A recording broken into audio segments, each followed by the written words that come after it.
Fucking hell. Yeah. I've seen him. That room. Andy, are you starting us off? Am I? Apparently. That's what I was told. David, you must have been pleased with how you turned things around there for the second half, and another excellent finish from Tierno Barry too. Yeah, I was pleased that we got some back. We were really poor in the first half, and it was very difficult to put your finger on why and how, because we were set up for the game and realised how big a game it was for ourselves. But second half we got more control, controlled them better than we had in the first half, and in the end got a goal from it. And was it just about matching Leeds' formation, or was it the introduction of the quality that you were able to bring off the bench that you think? I think a bit of both. I think we couldn't quite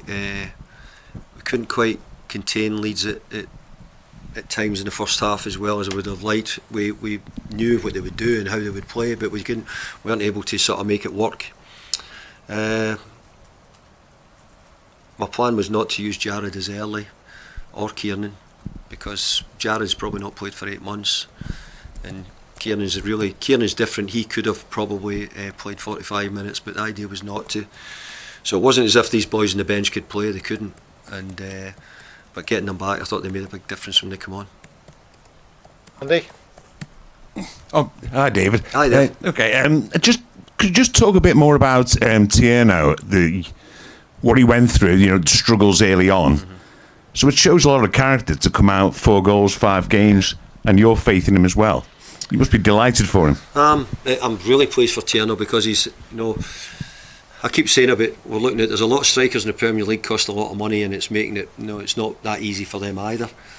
And to be fair, we've not been creating that many chances. I think prior to it we have been, maybe not tonight, in recent games not as many opportunities, so he's had to take what he can. I think the bigger thing is, I said earlier to one of the other people, was to say he's a young French under-21 international, finding his way. Doesn't, his English was okay but not great.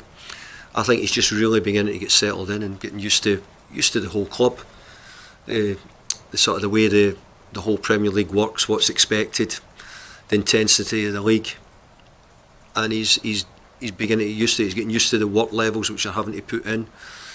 And coming from that is that he's getting himself a few goals with it as well.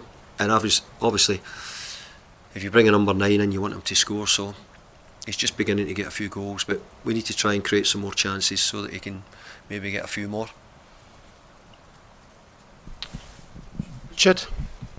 Yeah, David, just on the finish as well, because last week he took the goal very well against Villa. Today as well. Do you feel he's getting better as a finisher?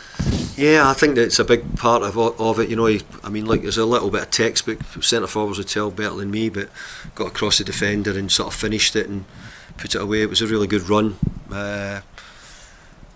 So he is. His training's getting better. His levels are improving. We're seeing that, which is pleasing for us. But I think that's also coming from him just getting sort of settled in and getting used to what's expected most weeks in as I said, the intensity of the Premier League. David, how tough a decision was it to take Merlin out and take Harrison off at half-time, given how well they'd done at Villa? It was difficult to leave Merlin out, and I didn't use him tonight because I felt that I needed Kiernan in the position to be more creative. It was a difficult choice tonight for what I'd done. I thought Harrison had done enough to start again, but again, he's 18, 19, so it's a lot to ask. Leeds are a strong, powerful team. So it was quite a difficult night for him in the first half, but it wasn't necessarily any worse than many others. It was just that I had to find a way of getting some which might give me a chance of getting back in the game. And just on Illerman, he comes in and plays on the right in the first half. Just how tough a decision on the left? Sorry, how tough a decision was it between him and Dwight as to who plays on which side? Because we know Illerman can play on the left as well. That wasn't a tough decision because I know that Ellie's played on the right for us early in the season, but I know that last season he played mainly on the left.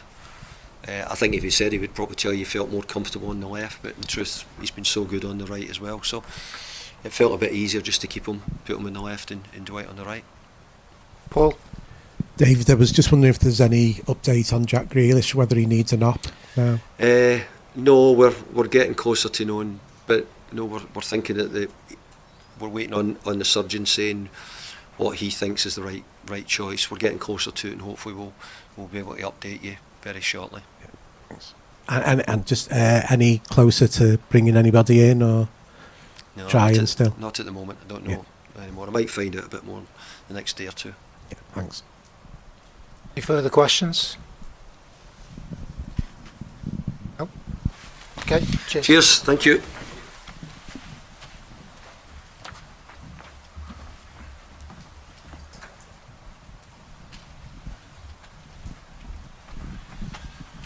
Good evening.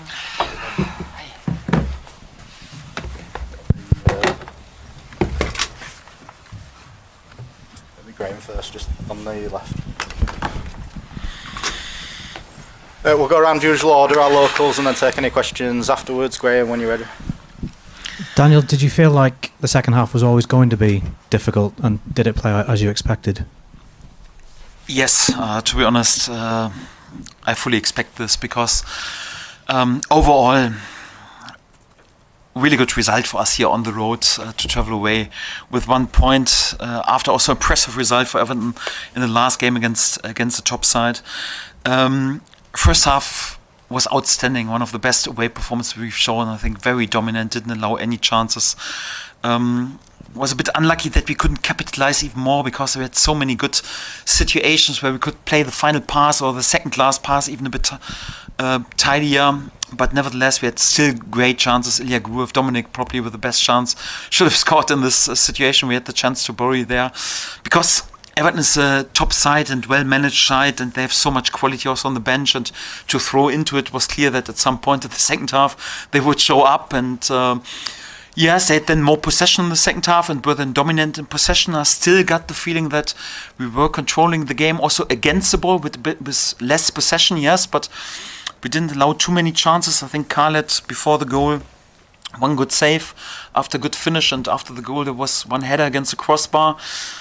Yes, but apart from this, it was more or less just a goal anyhow. And yeah, the situation we could have defended a bit sharper. So first the cross in, and then the situation in the center. So also like the reaction of my lads that in the last 10 minutes after this, we then got the momentum a bit more on our side and had many corner kicks and set piece situations for us and good counter attacks as well.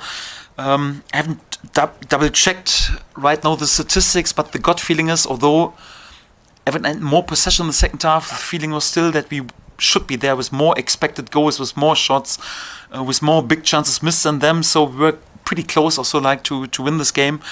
But it was not to be, and we also have to respect their quality, and it's a tough place, and for that we take the point and move on. And Gabriel Goodmanson, what's the exact situation with him? Yes, sadly he's got a little strain in his adductor, so he was always going to miss this game. We hope to have him back as quick as possible, so depends on the further assessment. Initial assessment was not great. It has said perhaps 3 to 4 weeks. But right now it looks a bit brighter, so we have a second opinion. I hope to have him back as quick as possible so that he maximum misses 1 or perhaps 2 games, but not more, because obviously he's an important player for us, although I have to say James Justin was today on this position also excellent. Hi Daniel, based on how the second half unfolded, why were you comfortable waiting until the 85th minute, I think, for the big sort of tranche of 3 substitutes there? It was a difficult situation because obviously Everton has changed their formation to 3 at the back, and we didn't have a problem in terms of defending the processes. It was more the other way around. So we still controlled it, and of course due to their quality they need to show up. Of course they would have here and there a situation. But we lost a bit the control in possession, a bit our process in possession. For that I was even thinking about changing to 3 midfield players, more or less to take a centre back out and to change to a 4-3-3 even a bit earlier to get more dominance back. On the other side, there is more or less then the thought, okay, you are missing already 2 key players in the defense with Jaka Biol and Gabi Gudmundsson. You have finished the last game against Fulham with a clean sheet. You are here after 60-70 minutes still there with a clean sheet. You don't allow chances. You defend really, really well in the last row. So if you right now take a centre back out and risk to defend just with form information. Although you haven't conceded in the last, nearly 2 games, it would be also madness if you 1-0 lead here in this game. So, yes, afterwards you could say, yeah, perhaps it would have been better to do it even before, but you never know. So, perhaps it would be even worse. So it's always difficult to say. But it was something I was thinking about, but was difficult because overall I have to say what the lads have done in terms of defending all the opponent's attacks, not just in this game, but also in the last game in our 5 at the back was spot on, and for that we just changed more or less to it after 80 minutes or whenever it was. A few results over the weekend with the teams that were around you in the league. I know you focus on yourselves all the time, but obviously you were made to wait to give your response to that tonight with the Monday night game. So how much did you focus or talk about what was happening elsewhere in the division in your pre-match preparation for this? Not at all. We really, honestly, it's not a phrase. We just focus on this game because we can't influence what other teams are doing. And yeah, of course, it's more like a long road of 38 game days. You don't have always game days who go into your favor, because otherwise, if you would each every game day extend the gap, then the gap is at some point so big that we would win the title anyhow. It won't work in this way. So sometimes you also have to accept that also the teams around you win sometimes a game and a home game anyhow. So for us it was just important to show another good performance, to win as many points as possible. Again, slightly disappointed that we didn't win all 3 points, because it was possible today, but nevertheless I have to give compliments to the lads, and I have to say that it's a good result on the road, and we move 1 point closer. So for that, really not 1% focus on other results or other game, just focus on this game, and with this game we should be really content. Hi Daniel, just coming off of what you've just said there, you've not won away in the Premier League since September. How much of an issue is that for you, or is it, as long as you draw, it's okay? Yes, would have preferred this time 4 or 5 wins on the road, but then we would play for Europe anyhow. So it's more or less like, yes, you will always find for a promoted side who is in the battle to stay in this league something what you can improve. Sometimes it's home form. Away form, I wouldn't say it's a problem. If you have a look in our last away games, anyhow, Liverpool clean sheet, before point in Sunderland, outstanding performance at Newcastle, got lots of praise, anyhow. Yes, sometimes it's also like the quality of the opponent who then wins the game in the last moment of the game, like Newcastle, or also today with one good situation, perhaps to secure a point for the home team. This is what you have to accept. So it's not a concern for me. For me, it's important, more or less encouraging, that we had another really, really good away performance. And if we keep going like this, if we deliver performances like this, then the results will come. Is also like underrated, because they are there. Anyhow, we are in the last 10 games we have just 1 loss anyhow. So we are on a good road, and for that it's nothing I'm too concerned about. Do you expect any transfer activity this week? Any incomings? No, for me, not the time to speak about this straight after the game. Also, for me, it's important that this group has again proven that we have enough in order to win us enough points to stay in this league. And for that, this is the major thing for me, the most encouraging thing. I also hope that we have some good news from our injuries, that Jakabiol and Gabi Goodmanson will be back soon. And then we have also enough in order to stay in this league. Stuart. Daniel, a typical performance from Brendan Aronson today, particularly now you've got that extra option in his position. Is it almost his job not to last the game, to empty the tank early in the games? He can't empty the tank because he can cover 15k, and the next day he covers again 15k. So Brendan Aronson has so much energy, so he gives really from the first second always everything. So I haven't seen one game where he was saving himself that he can last for 90 minutes anyhow.